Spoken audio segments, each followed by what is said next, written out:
예, 매주 수요일마다 여러분들과 함께하는 이 코너 진짜 보수이죠. 진짜 보수의 매력을 보여주면서도 진보의 매력을 동시에 보여주는 엄청난 남자가 있습니다.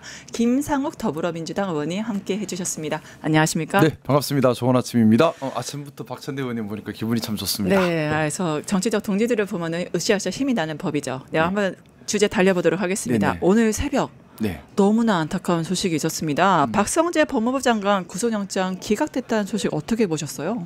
뭐 지금 아직 결정문을 입수한 건 아니라서 말씀을 함부로 드릴 수는 없지만은 뭐 범죄의 중대성 그리고 또 지금 여러 가지 지금 보도되었던 내용들을 놓고 봤을 때는 좀 납득하기는 힘들었습니다. 왜냐하면 지금 박성재 법무부 장관과 관련해서 지금 보도되었던 것들 또 뭐 지금 가벼운 사안들이 아니거든요. 뭐 그냥 수동적으로 응했다가 아니라 내란에 깊이 관여됐고 실제 실행을 담당했다라는 강한 의혹을 받고 있는 거잖아요. 다른 죄가 아니라 내란죄입니다. 네. 그러면 이 부분에 대해서는 이렇게 그냥 뭐 증거인멸의 우려가 없다. 뭐 그렇게 볼 수 있는 것도 아닌 것 같아요. 언제든지 말을 맞출 수도 있고 그렇죠. 또 관련된 사람들을 동원해서 그래서 참 결정문을 보고 또 말씀을 드리기는 해야겠지만은 저는 좀 이해할 수 없는 그런 부분이었습니다. 사법부에서 엄해야 될 때 왜 엄하지 못할까라는 좀 본질적 의문을 좀 가졌어요. 어떻게 보면 민생 사건이나 이럴 때는 그렇죠. 과할 정도로 영장을 발부를 하는데 네. 이거는 국채를 위험에 빠뜨리고 대한민국 국민 전체에게 너무나 큰 위협을 줬던 그런 내란 사건인데 그것도 지금 실체가 드러나고 있는데 근데 영장을 발부하지 않는다? 좀 이해하기 힘들었습니다. 그러니까 재판부는 결국에는 박성재에 대해서 판단을 할 때 내란 주요 사건에 대해서 종사자로 보지 않은 걸로 우리가 해석을 해도 될까요? 좀 지금 뭐 저도 지금 보도만 봤는데 네. 보도 내용으로 봤을 때는 충분히 그런 부분 인정하기 어렵다는 취지도 있는 것 같아요. 근데 조금 글쎄요. 그런가요? 당시 법무부 장관이었는데요. 아니 우리는 이제 국정감사 때 12.3 내란 계엄의 밤 대통령 집무실에 도대체 어떤 일이 있었는지 CCTV 우리 국민들 다 봤잖아요. 네. 근데 CCTV를 본 상태에서 어떻게 이런 결과가 나타나는지 국민들이 너무 놀라고 있거든요. CCTV 보고 어떤 생각하셨습니까? 저는 왜 이렇게 다들 거짓말을 했을까? 그러니까요. 이렇게 뻔히 드러날 건데. 그리고 잊혀지지 않는 것이 그 와중에 웃고 있는 사람들 있죠. 그렇죠. 그리고 또 서류를 정면으로 보고 주거니 받거니 하고 있는 사람들 전부 다 거짓말한 거잖아요. 네. 국민들 앞에 반성을 해야 할 사람들이 끝내 거짓말로 국민들을 기망하고 속였던 거지 않습니까? 네. 저는 정말 엄벌에 처해야 한다고 생각하고요. 이런 데 관련돼 있는 사람들을 무슨 이 이유 저 이유 달아서 풀어준다. 저는 모르겠어요. 이게 가능한 일이며 이게 사법 정의인가요?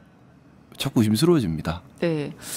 그러니까 결국엔 한덕수에 이어서 박성재까지 영장 판사는 이제 죄가 되지 않는다고 판단을 한 거잖아요. 한덕수도 지금 보세요. 그 CCTV 어떻게 했습니까? 아주 적극적으로 역할을 하고 있지 않습니까? 네. 그러니까 한덕수 이제 박성재까지 이렇게 평가를 했으면 결국은 이게 내란 재판까지 영향을 미치지 않느냐 이 우려점이 있을 수밖에 없는데요. 참 조심스러워요. 그렇다고 또 재판하고 있는 판사님한테 이 말 저말 함부로 하면 그것도 또 여러 가지 논란이 되니까. 네. 그런데 제가 뭐 누차 말씀을 드렸지만은 그냥 일반 사건이 아닙니다.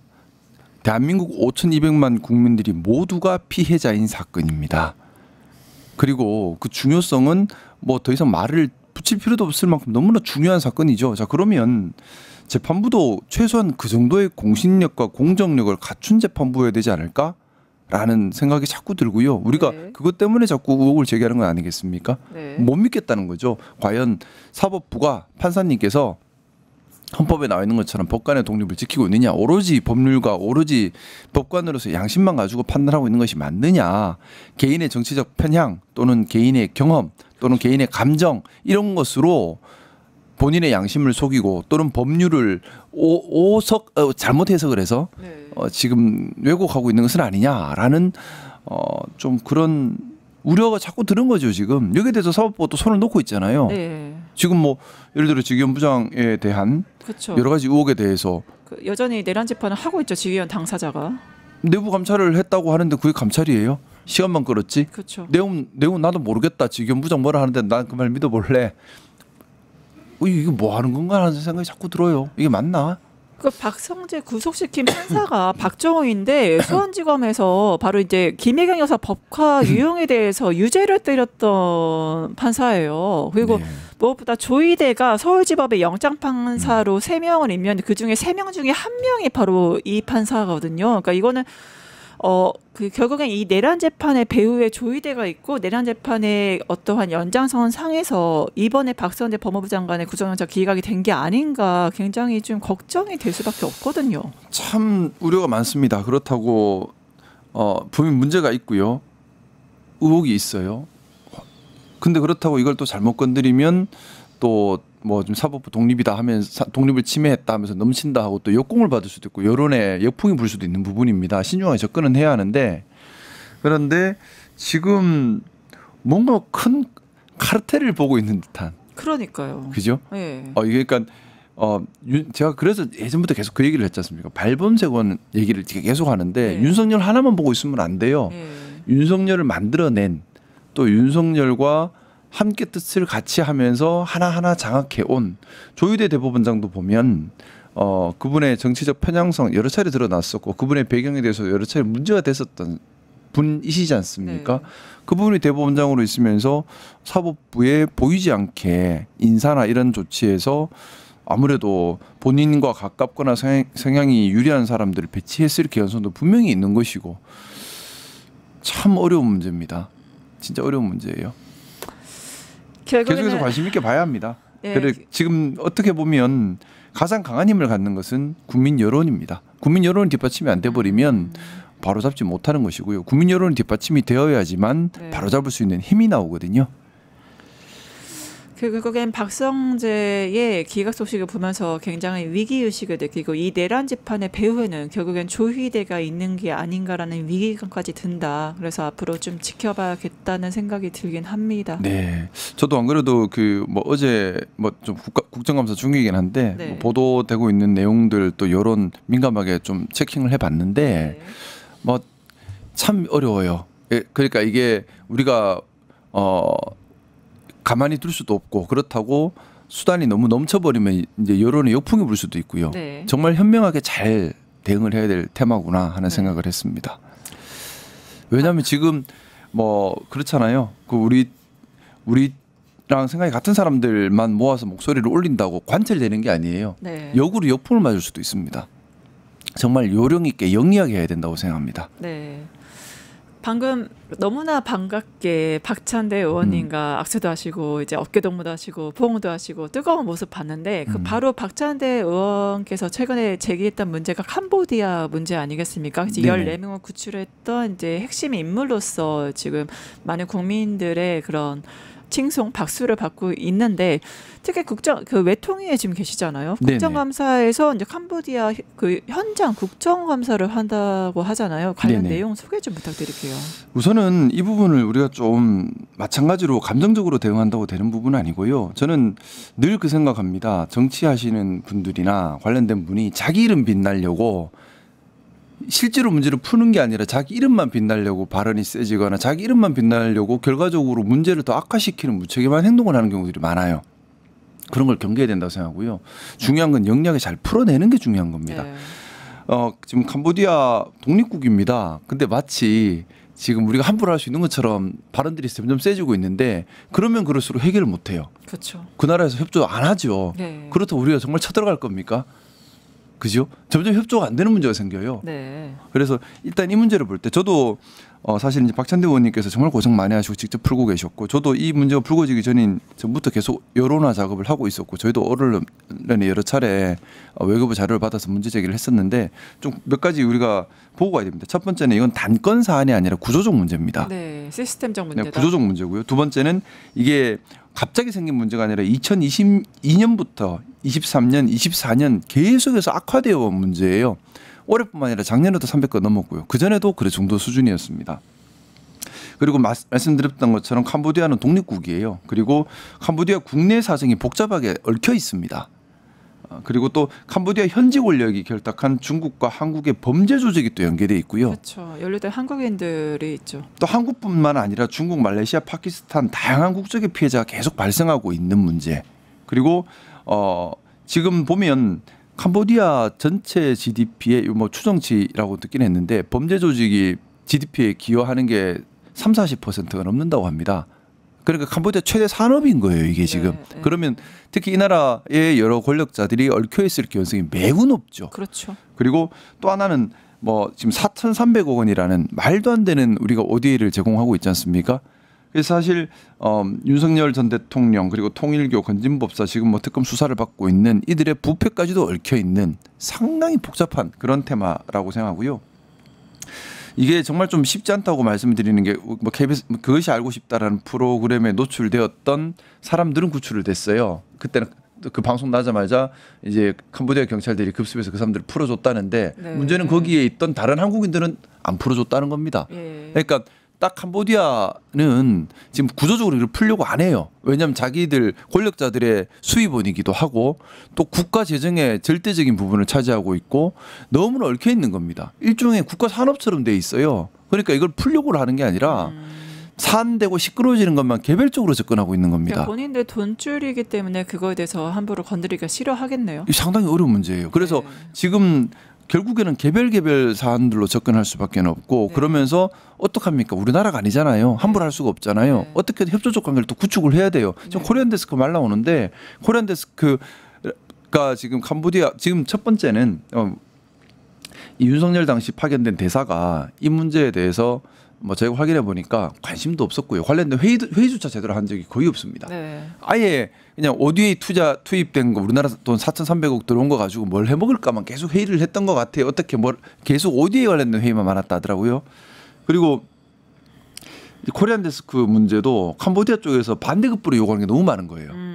비용부터 시작해서 그러니까 이거 할지를 못하는 그렇다고 실질적 수사권을 주는 것도 아니고 또 마찬가지로 캄보디아 권력자들이랑 결탁이 돼 있다 보니까 네. 뭘 할 수 있는 게 없는 그래서 지금은 당건별로 개별 사안으로 접근할 수밖에 없는 그런 한계점이 지금 분명히 있는 것 같고 근데 외교부에 좀 저희가 좀 집중적으로 저 같은 거 많이 요구를 했던 것이 선도적 역할을 좀 해다오. 왜 외교부가 자꾸 뒷짐지고 있느냐.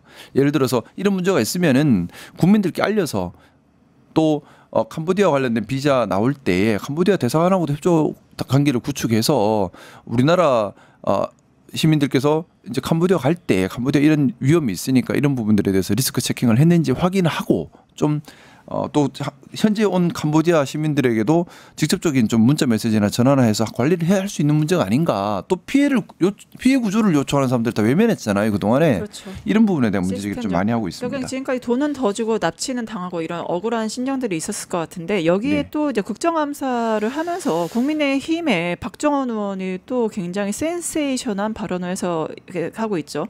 김현지 제1부속실장이 김일성 추종 세력 경기 동부 연합과 연관돼 있다. 그 국정감사 때 하는 말이 책임을 안 져도 된다 해서 마음대로 말을 그렇게 하면 안 되죠. 네. 그건 뭐 근거가 있는 얘기도 아니고 네. 그냥 말 그대로 또 혐오 갈등을 일으키려고 선동하는 거지 않습니까? 왜 지금 이 왜 시기에 이렇게 하는지는 왜 이렇게 모르겠네요. 박정원 의원 이런 발언을 지금 물론 국정감사에서 국민의힘- 조율된 줄 알겠지만 왜 이러는 걸까요? 박정원. 국민의힘에서 지금 김현지 비서관에게 화력을 많이 좀 집중하고 있는 것 같아요. 네. 뭔가 그런 좀 이미지를 만들기 위한 공격이지 않나 생각이 들고. 근데 얘기 들어보면 뭔가 구체적인 근거는 또 없어요. 그냥 제2의 뭐 최순실 이렇게 만들고 싶은 거예요. 예, 지금. 근데 뭐 다 보셨겠지만 구체적인 사실 확인이 된 거는 없거든요. 네. 그냥 이럴 것이다 저럴 것이다 소설처럼 의혹만 자꾸 키우면서 그걸 국정감사장에서 빵빵빵 터트리면서 네. 하고 있는데 네. 모르겠습니다. 이렇게 뭐 우리 국민들께서 그렇게 근거 없는 의혹 제기가 이렇게 넘어가지도 않을 것이고요. 네. 그 뭐 좀 개인적인 생각으로는 이건 순수한 개인적인 생각입니다만은 김현지 비서관님께서 한번 나오셔가지고 뭐 정면으로 정리 한번 해주셔도 어떨까라는 생각도 한번 해봅니다. 왜냐하면 안 나오면서 점점 의혹이 커지는 것도 분명히 있으니까요. 그리고 항상 보면은 대선 때도 그랬는데 국민의힘이 그 어느 순간 항상 종북, 빨갱이, 간첩 프레임을 이렇게 가져오잖아요. 도대체 어떤 상황에서 이 프레임들을 계속 가져와서 공격하는 거야? 지금 국민의힘이 어떤 상황이길래 또 이걸 21세기 대한민국에서 지금 이거를 냉전 시대에 이 유물을 또 들고 나온다는 게 상식적으로 이해가 안 가거든요. 저한테도 빨갱이라던데요. 자, 근데 이제 그건 거죠. 이제 결국에는 이제 국민의힘이 이제 본인 지지층에 호소하고 있는 게 애국심입니다. 애국심으로 호소를 하고 있고 그 애국심이라는 게 나라 지켜야 합니다라는 애국심으로 호소를 하는데 그러면 당연히 반대 세력은 나라를 파괴하는 세력입니다라는 얘기가 돼야 논리적으로 맞겠죠. 네. 그러면 근데 그 나라 파괴하는 세력은 또 적이 그 대한민국의 적으로 규정이 되는 쪽으로 끌고 와야 되는 거잖아요. 네. 그래야 이제 진영 논리가 성립을 하는 그렇죠. 것이고 구조적으로 맞아 들어가요. 그래서 그동안 계속해서 해왔던 거 제가 우리 외통위에서 중요하게 다루고 있는 것이 이런 방향성과 정체성에 가는 것입니다. 그래서 저 외통위 질의할 때나 아니면은 뭐 사안을 다룰 때 그 얘기를 많이 하는데 비겁하게 적대적 공생에 기생하려는 나쁜 정치 세력이 지금까지 대한민국 정치를 어지럽혔다. 마찬가지 연장선상입니다. 북한을 과도하게 악마화시키고 민족 간의 갈등과 분열과 혐오를 자극하고 그걸 통해서 적대적 공생에 기생하려고 하는 비겁한 정치 세력이죠. 왜 적대적 공생을 하려고 할까요? 결국에는 본인들의 배타적인 기득권을 지키려는 도대체 뭘 더 얻으려고 하는지 모르겠지만 그런 욕망 때문인 거지 않습니까? 네. 개인적인 사적인 욕망 때문에 좀 그런 혐오와 갈등을 만들려고 하고 그걸 위해서 이제 계속해서 그런 프레임을 갖고 오지 않았나라는 생각이 들고요. 그래서 처음에는 대한민국을 위협하는 가장 큰 적 북한 하면서 반공. 근데 북한이 너무 약해지니까 중국까지 데리고 와서 반중까지 확대해 가는 거거든요. 근데 다시 협중해서 또 이제 종북으로 가고 있죠. 근데 그렇게 반공 반중 한다고 뭐가 되나요? 예를 들어 지금 어제 외통위 국감에서 계속해서 화두가 됐던 것이 이제 평화적 이국가론에 대한 공격이 많았습니다. 네. 뭐 정동윤 장관님께서도 평화적 이국가론 말씀하셨고 저도 평소에 평화적 이국가론을 생각하고 있었던 사람이고요. 근데 좀 단적으로 물어보면요 그렇습니다. 이게 평화적 이국가론이라고 하는 것도 지금 그 국민의힘 쪽에서는 그렇게 얘기를 해요. 그러면 북한이 주적인데 무슨 북한을 인정하자는 거냐? 그리고 우리 헌법 3조 4조의 통일 조항에 맞지 않다. 그럼 반대로 물어보면 북한을 적대시하면 통일이 되나요? 북한을 적대시하면 북한의 힘이 빠집니까? 도리어 북한이 원하는 게 북한이 지금 이민족 이국가를 주장하는 거거든요. 신냉전 구도를 바라고 있죠. 그러니까 북한은. 어떻게 보면 북한이 원하는 대로 해주는 거예요. 네, 그렇죠. 국민의힘이 주장하는 북한을 적대시해라. 그러면 북한이 원하는 대로 이민족 이국가 따로 가자 적대시 분리 정책에 힘을 보태주는 거거든요. 어떻게 보면 가장 친북적인 실질적으로는 북한 정책에 힘을 실어주는 가장 친북적인 발언을 국민의힘이 해요. 근데 그걸 북한과 내통하는 것 같아요. 근데 그걸 이제 애국자라고 자부하는 분들께 호소를 하는 거죠. 그렇게. 또 국민들이 항상 민생 경제에도 궁금하시다 보니까 아무래도 이제 그 금융 패키지 왜냐하면 지금 국감에서 밝혀졌던 게 이제 조현 외교부 장관 나와서 얘기를 했지만 우리가 관세 지금 협상을 하고 있고 미국 측에서 새로운 또 안을 제시를 했다고 하잖아요. 그 중에서 이제 금융 패키지 수정안을 뭐 제시했다 이런 얘기가 있는데 이거를 우리가 좀 어떠한 시그널로 좀 받아들이면 될까요? 일단 뭐 금융 패키지 수정안을 뭐 미국에 우리 결국에는 뭐 통화 사업이나 이런 부분인데요. 뭐 그런다고 우리가 그대로 받을 수는 없는 것이고요. 실제로 통화 사업을 우리가 한다고 받을 수도 없는 게 그게 공짜로 수합되는 게 아니라 이자를 줘야 되는 겁니다. 그리고 지금 통화 사업의 전제는 결국 우리가 돈을 현금으로 입금을 해야 된다는 거잖아요. 그쵸. 그렇게 할 수는 없는 것이고요. 네, 그래서 우리가 협상에서 공정함을 유지하기 위해서 또 국가 경제를 지키기 위해서 여러 가지 조건들이 있는데 그 중에 하나의 아주 일부분에 불과한 것이고 저는 우리가 이 협상을 서두를 필요가 전혀 없다라는 생각 가지고 있어요. 왜냐하면 우리가 지금 보고 있지 않습니까? 트럼프가 과도하게 무리한 일을 하다가 점점 고립되고 힘들어지고 있어요. 미국 국내 정치에서 지지도도 계속해서 떨어지고 있고 그렇죠. 그러다 보니까 점점 무리한 무리수를 두고 있지 않습니까? 11월 얘기가 나오고 있죠. 예. 지금. 그리고 또 일본과 협상도 알려진 국가는 완전히 달라요. 네. 트럼프가 일본 협상도 지금 어떻게 보면 파국 국면에 접어든 것 같고요. 다카이치도 재검토하겠다라고 얘기를 했죠. 그리고 우리가 지금 약한 모습을 보일 필요가 없는 것이 지금 보시면 알 겁니다. 브라질, 인도 이런 나라는 트럼프에서 가장 강력하게 그렇죠. 대응했던 곳인데 결국 트럼프가 고개 숙이고 매달립니다. 네. 중국 미국을 주적으로 해서 시작했다고 하는데 중국한테는 끽소리도 못해요. 그러고 있죠. 우리가 만약에 미국이 트럼프가 원하는 대로 해준다고 트럼프가 끝을 낼까요? 아니요.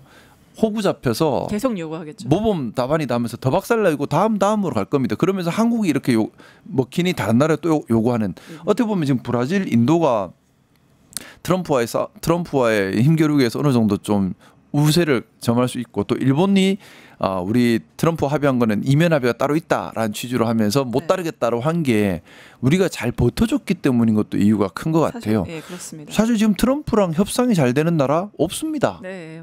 우리가 서두를 이유가 없어요. 네, 외신에서도 이재명 잘 하고 있다 그렇게 보도를 했죠. 네. 네. 지금 우리가 너무 잘하고 있고 우리 덕분에 다른 나라들도 힘을 얻고 있는 상태고 맞아요. 트럼프와 협상 잘 되는 나라 자체가 없고 트럼프는 점점 고립되고 있어요. 그러면 뭐 자기들도 답답하니까 저런 얘기를 하는 거거든요. 끌려갈 필요 없습니다. 우리는 우리 이권, 우리 국가의 국민 최우선. 경제에 부담되지 않도록 공정한 협상이 되도록 더 강단 있게 할 필요가 있다. 하지만 내부 계산은 그렇게 하더라도 또 미국과의 말할 때는 또 유화적으로 말을 하면서 우리 거는 알차게 지켜야죠.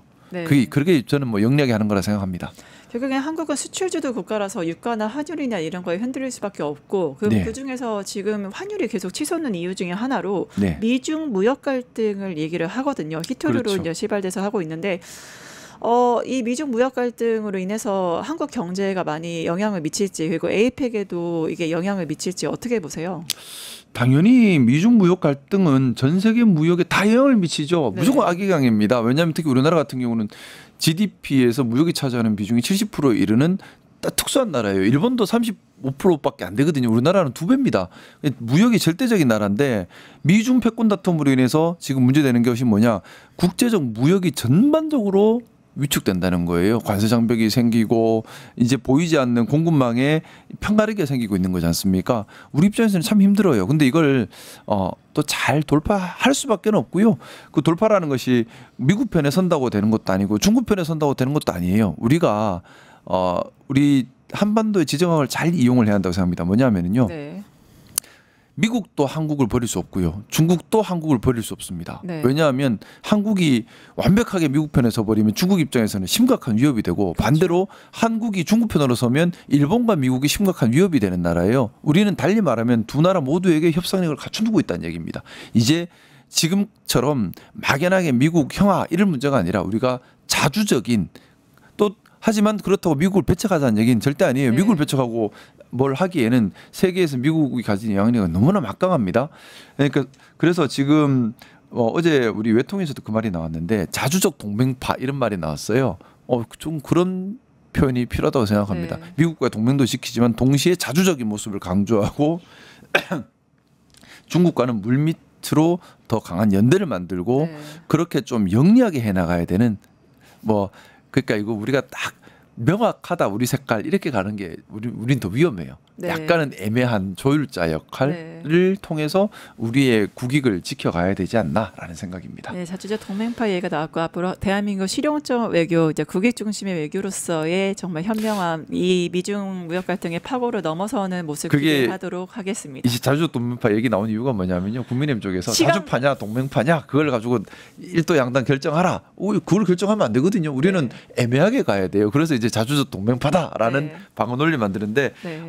뭐 국민의힘에서도 논의를 좀 국익에 도움되는 논의를 좀 했으면 좋겠습니다. 그 자주파다 동맹파다 정하면 국익에 도움이 안 돼요.